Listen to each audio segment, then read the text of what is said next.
Hello farmers and welcome to the Kenyan Farmer. Last week I visited a friend and I was very happy to see how he had suspended his flowers outside his office. Then it got me thinking, why not make a video on basic steps of potting flowers? I mean, at least show you how I do it. Potting flowers provides many benefits on flexibility. Not everyone has a garden. Plus you get to enjoy the beauty and fresh air inside your house. If you are in business of event planning, weddings, graduation and birthday parties, I bet you know where I'm heading with this. The kind of container I use depends on many factors like anticipated size of the plant, beauty, cost, weight, availability, durability, and so on. You can buy plastic flower pots, although they are not cheap. This one cost me around 500 Kenya shillings I think. But these come ready prepared for planting. However, you may decide to use readily available containers. I remember I once used bamboo stem to improvised pots for hanging. They really made everything look very natural. Now, the first thing you must ensure is that the container has holes at the bottom to allow for drainage. I am using a hot wire to puncture holes at the plastic bucket. Unfortunately, I had transparent buckets. I decided to paint them in black to ensure that the root zone doesn't get light. Have you seen what happens in an area where there is moisture, light, and nutrients for a long time?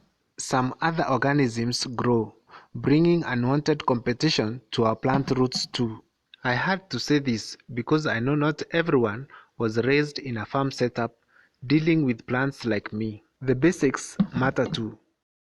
In Kenya, there are many types of soils: loam, sandy, clay, and so on. Most plants simply require rich, well-drained soils. You can add materials to the soil to make it meet these requirements. Let's assume you have a problematic soil like clay or black cotton soil. I know my soil is loamy, but just follow along. Assume I'm working with poorly drained soil. You mix sand, soil, and manure.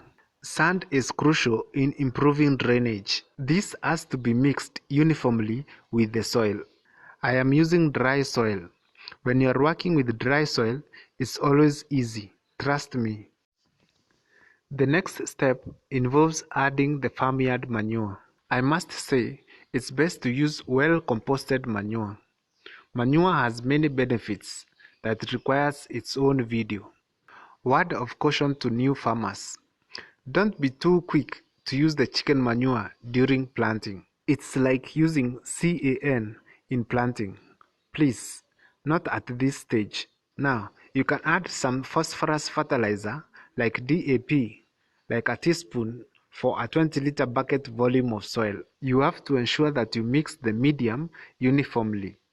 Oh, and I forgot to say that the tools necessary are just spade, fork jembe, watering can, and maybe a wheelbarrow. After you are done mixing, the next step is filling the containers. But before this, I have this habit of starting with the bottom layer of kokoto or ballast. Why so, you ask? These stones helps in filtering water and avoiding the soil from clogging the drainage holes, the ones I made at the bottom of the container. Imagine how the soil profile looks like and you'll get the idea. Now, if you can't get ballast, work with what is available, like stone pellets or charcoal pieces. You can even use recycled pieces of styrofoam at the base. They make the final product to be light and works well with hanging baskets, where you don't need the container to be very heavy. After doing this, you can fill a third of the container with the soil, and then place the plant at the center. An extra hand is necessary to help with the work. Well, today I don't have ready flowers to pot, but I'm using mango seedlings for demonstration purposes. But I hope you learn on the process. It's what matters anyway. As you fill the pot, be careful not to break the original soil on the plant. If it can maintain the same shape as it was in the seedling bag, then your plant will not experience a smart shock. And there you have the final product, ready for watering. Very easy. Don't you think so? If you do these activities well, then your plant will have a very healthy root development. Now, if you expect your flower to be a big plant, you may be required to relocate it to a bigger container or a more permanent location. Bigger shrubs and trees requires more rugged solution as they will outgrow the plastic containers. These culverts would make good pots for trees, say at the main gate of an institution. Check out how this thuja is potted outside, using a culvert, and then painted. Lovely. So, next time you walk in a mall and find potted flower, you know what it takes to get it there. This guy has even mulched with shiny stones for extra beauty. Very creative.